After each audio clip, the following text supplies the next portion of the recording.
Okay, we've been all over the world looking for you, so you better give us what we want. He's still asleep. Try again. Okay, fine. He's still sound asleep. Try again. Fine. He's definitely still asleep. Try again.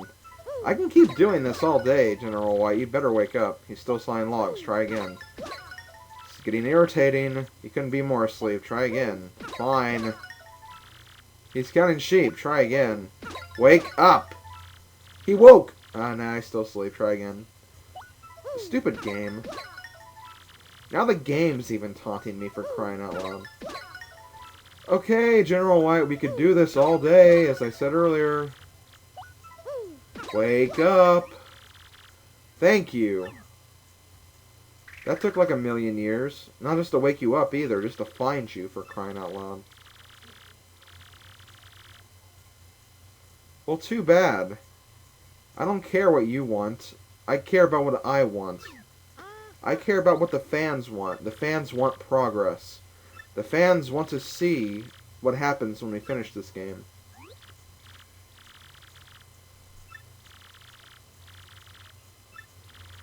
Okay, so apparently the reason why General White kept moving around the place was because he was also looking for us. Which I guess is an understandable reason, but still. It's not that I blame General White, it's that I blame the game programmers for even putting that in. I mean, come on, we really need that giant of a backtracking section?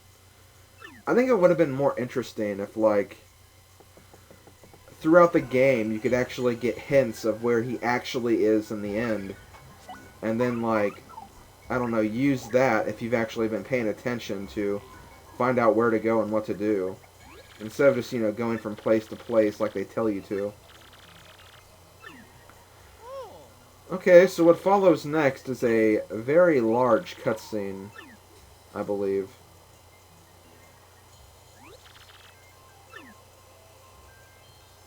Apparently this cannon is actually a monument. It's not actually the cannon we'll be using for the moon launch. So let's go over here, talk to General White. Or actually, let's talk to the mayor. Okay, let's stand right here. And, oh my god, like Super Mario 64. It's like almost exactly like Super Mario 64. The little cannon panel and everything.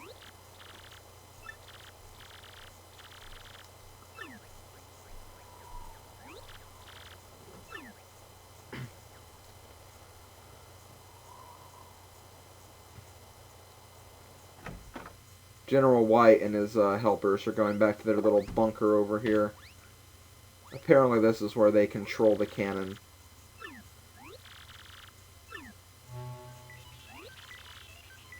Apparently this cannon is a lot more complex than just, you know, aiming at somewhere and firing. It's a very complex machine that has to take in a lot of information. And it takes a lot of technology to actually get it to work. And if you thought that was the size of the cannon, you were dead wrong. This freaking cannon is freaking huge. It has like 50 doors that actually block it from being used. Okay, here it comes. Whoa.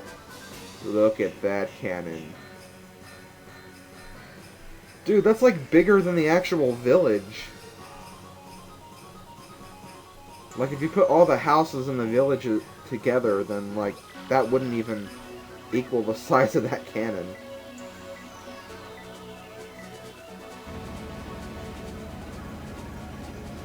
Now they're actually aiming the cannon.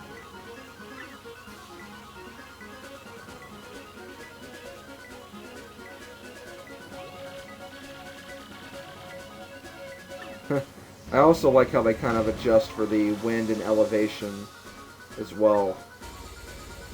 I think that's kind of cool. And, okay, how can the bob-ombs jump that high? I mean, that door is obviously like, I think, 500 feet above ground.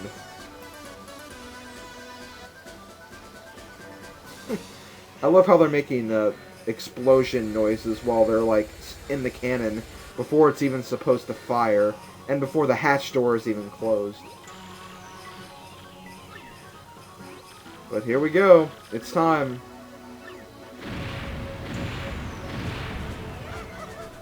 I've probably wasted like half the video with this cutscene. But whatever. I love how all the bob-ombs just fall with parachutes on. It's kind of like the para-bob-ombs from Super Mario World and New Super Mario Bros. Wii. And there we go. We're fired through space. Going straight towards the moon. I think we've made it, guys. I think we've made it to the moon.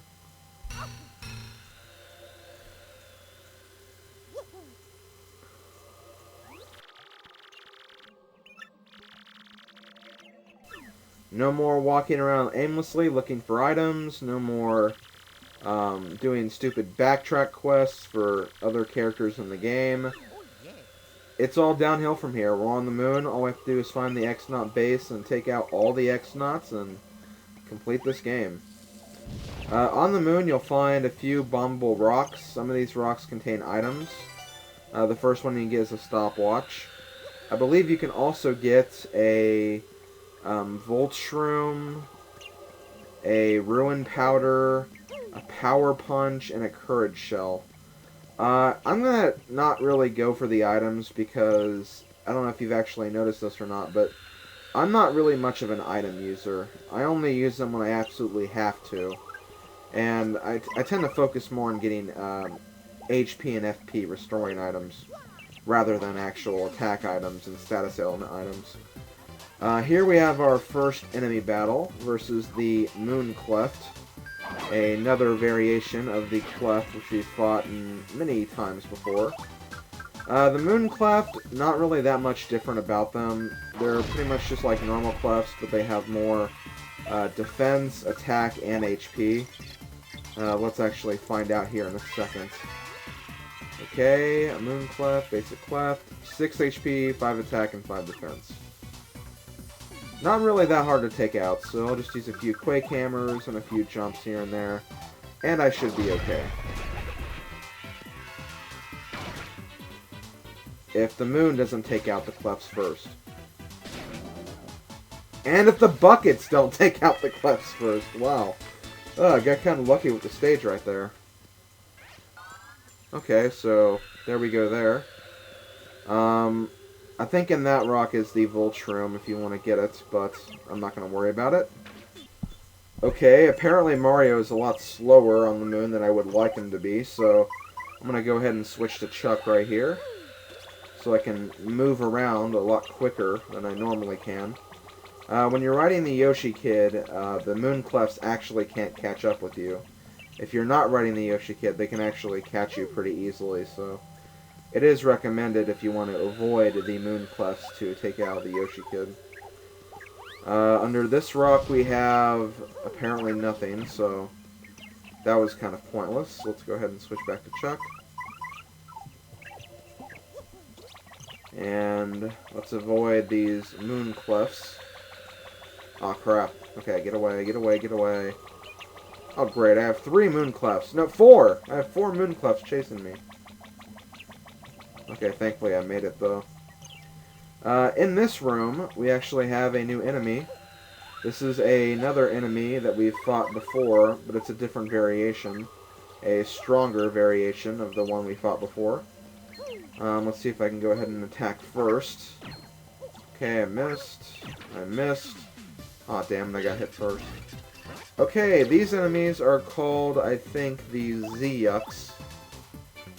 Z-Yucks are a lot like the X-Yucks that we saw in the Great Tree. The only difference is they're obviously more powerful now. More HP, more attack. They still have 0 defense though, so if you're very good with power bounces, you can actually make quick work of these guys. In fact, I'm actually going to use a power bounce right now.